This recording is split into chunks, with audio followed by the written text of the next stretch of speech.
Magical Mystery Tour begins. So the first step of the journey is the number 8 bus. Where am I going? You know where I've been. I'll post snippets each little stage of the journey. So stage 2. So I'm at the Jiaxing fast train station. This used to be on the really out of town, but the city is slowly making its way here, or maybe quickly. Buildings going up everywhere, and construction going on here, and a couple of new buildings over here. Now the last time I was here, I stopped, had a smoke before I went in, and I missed my train. So got cunning this time. I'll buy the ticket when I go inside. The trains will go every probably 10 minutes anyway, so won't be much of a wait.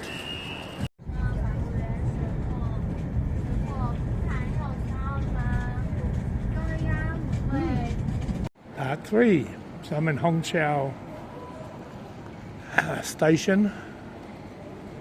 So taxis, buses, subway along there, and a lot of food places here. Yeah, about lunchtime I think. And then Terminal 2 airport. There's 2 terminals, there's 2 airports here. And suburban railway, taxis. Place is huge. Bus station, subway station, fast train station, and 2 airport terminals. Okay, where am I going next? Which one should I pick? Bus, subway, train, or plane? Taking the subway, about 150 friggin' stops to finally arrive at this place, and now I'm going to go outside, have a smoke, and hopefully something to eat, and then take a bus to my next destination. So I'm in an area called Pudong, so it's by the airport, and this is where I'm staying tonight. Rough and ready, but it's only one night. It's actually reasonable for the price, less than about $20 New Zealand. It says non-smoking, but there's ashtray in the room, so I guess that doesn't apply. I thought these were interesting. So I presume it's just to power the street lights. So you've got solar panels and a little wind thing on top. Now they're all at different angles, so depending on what time of the day it is. So although there's a lot of new apartments out here, it is very countrified, and there's no shops to speak of around here. Haven't had lunch still, but I saw a bit of civilization about 2 stops before I got off the bus. So I'm going to go back there and see what's available.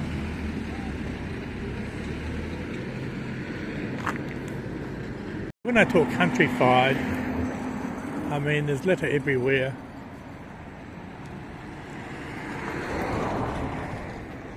But there's a heap of, okay, these are all countryside homes. But across the road, got these apartments, and there's been plenty of other, a lot nicer than these ones. Again, you've got the grills going up to stop the burglars. So basically the government would take their land and give them a free apartment and some cash and sell the rest of the apartments. But nobody, although this is still part of Shanghai, nobody from Shanghai would live out here. And nobody out here would be able to speak English. It's just countryside people, nothing wrong with them. But it's very, very close to the airport. So I just had something to eat at a small mum and pop restaurant. She pulled me in from the street. She's actually a smoker, she will trade her smokes. Now because I've got more than the limit to go to where I'm going, I'm not going to tell you where, I gave her a packet of cigarettes, and she's been over the moon. Food was quite nice. I've got full pretty easy. So in a very, very small village. Looking at the window, my window, any scrap of land that's available, they'll grow their vegetables. This is everywhere in the village that's happening here. Across the little canal's the same. All the way through.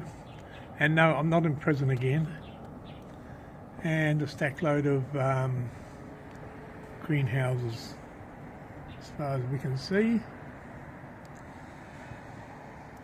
These bars are playing havoc with the focus, but not much you can do about it.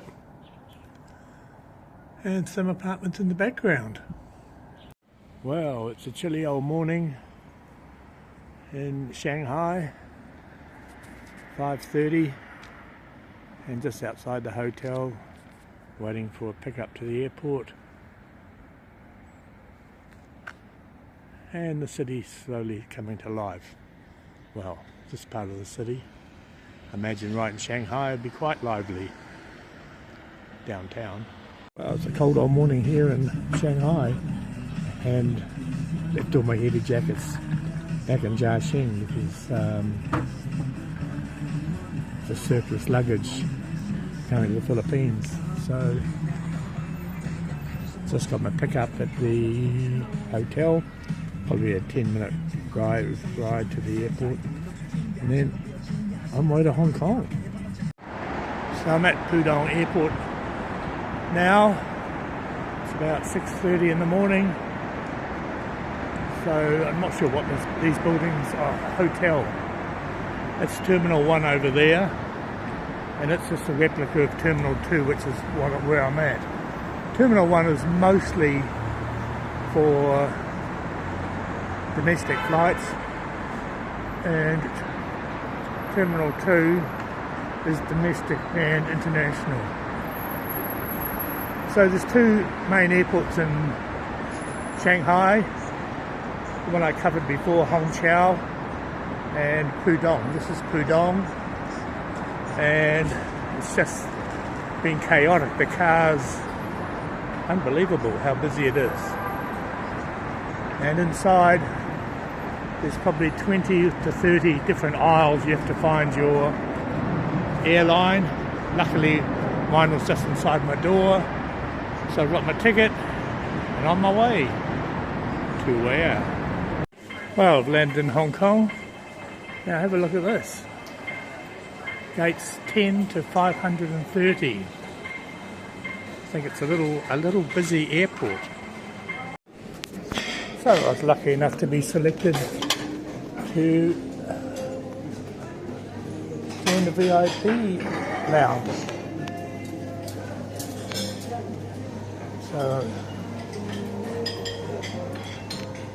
what are these? Oh yeah, they look pretty appetising. A couple of spring rolls. We'll take one anyway. Sure to be more delicious stuff. I won't go there. It's like a seafood chowder. No. Looks good anyway, whatever it is. Piece of that. Wow. Sweet and sour pork. Excellent.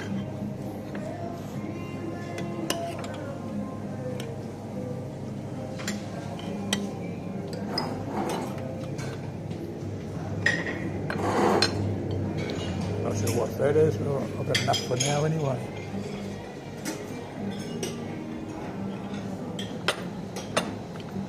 Some paper towels, toothpick.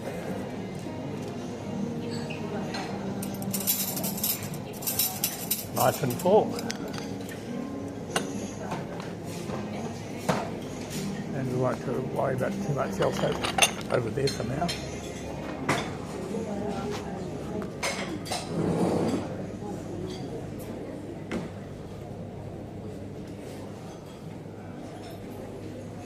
Something to drink, I'll come back and get that.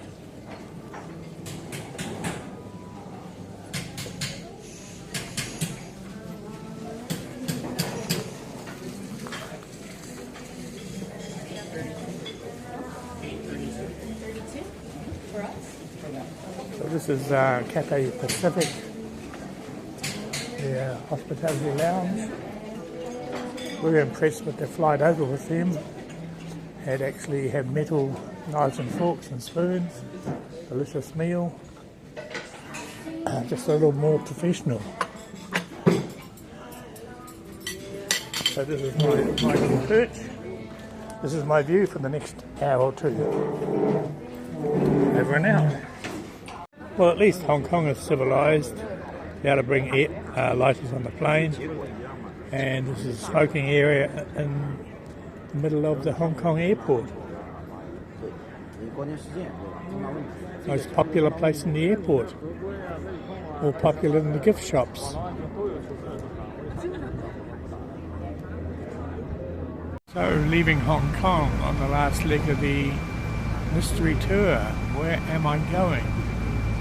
Obviously not back in China, because Hong Kong is... If you go to Hong Kong, you've exited China, so then you need to reapply to go back in again.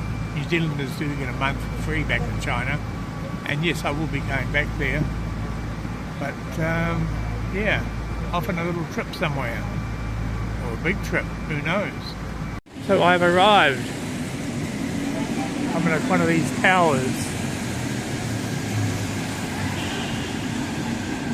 It's going to be like an apartment. Oh, there's a subway for MTR. So this is an Airbnb, and it's just going to be like an apartment. The 34th floor. We've got a cooking thing here, cutlery, sink, detergent, fridge, freezer, plenty of cupboards, microwave, washing machine, toilet and shower. It's quite small, but it's adequate for me. Sofa, TV, somewhere to put my clothes, air conditioning. Don't forget to fall in love with yourself first. Okay, good idea. Some bar stools, big bed, and a balcony which is locked. And I think it said it's overlooking a swimming pool. Wow. Bloody hell. So this is City by Night. I think these towers go 41 floors, it said. There's 4 of them. And I'm scared to look, but down there somewhere there should be a swimming pool. Oh yeah. Terrible. Wow. My knees are shaking. Yeah, pretty good. About $30 New Zealand a night. Does this city never sleep? So noisy. Cars, buses. This is 3 o'clock in the morning.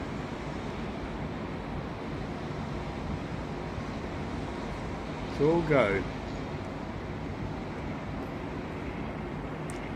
And the city is Manila in the Philippines.